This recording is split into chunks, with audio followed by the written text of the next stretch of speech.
Ah, the Mona Lisa. Art. Something pretty much everybody knows. And it's famous.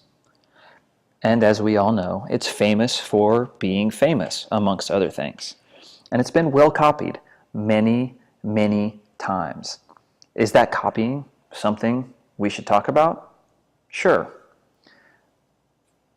To do that, we need to talk about copyright, and we need to talk about fair use. What is copyright? What is fair use? Excellent questions.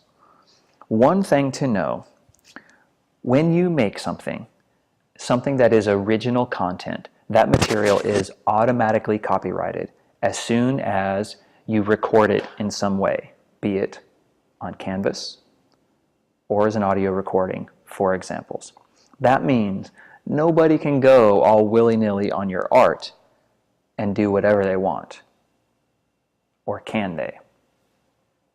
Let's think about fair use and what that really means.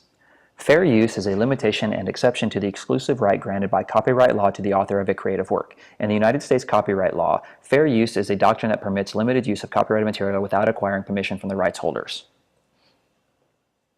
What? Okay, let's step back and break that down to understand a few key points.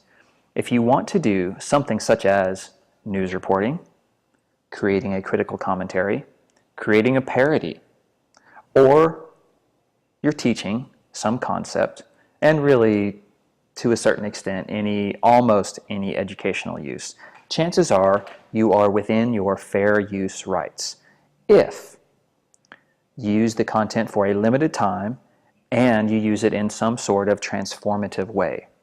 What does transformative mean? Well, was value added by you? Did you add some sense of new expression in terms of information, aesthetics, or insights?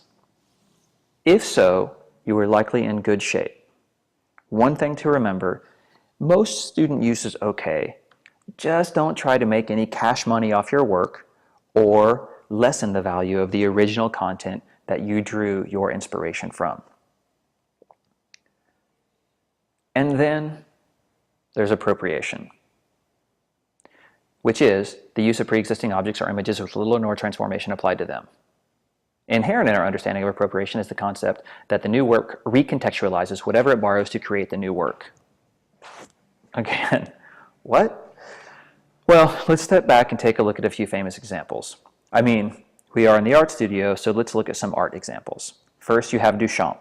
He took a urinal, he took a bicycle wheel, he put them out there as his own art, even though those objects were made by someone else. Next, you have somebody like Richard Prince, or you have somebody like Sherry Levine, or is it Levine?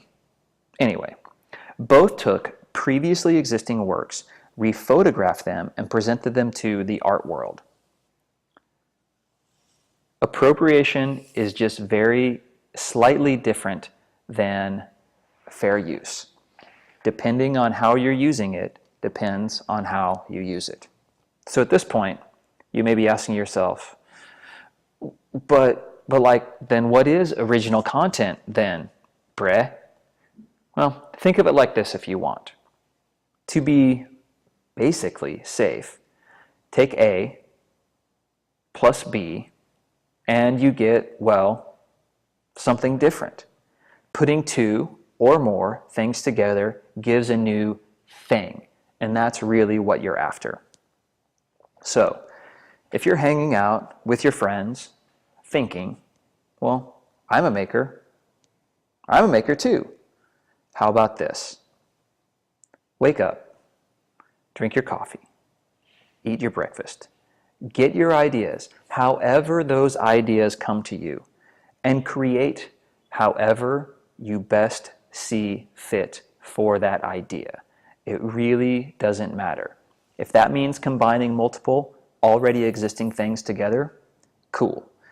If it is an educational exercise, not for profit, mostly cool. If that means transforming something, even if that something is super famous, just try to really make it your own. I mean, it's worked out pretty well for Botero.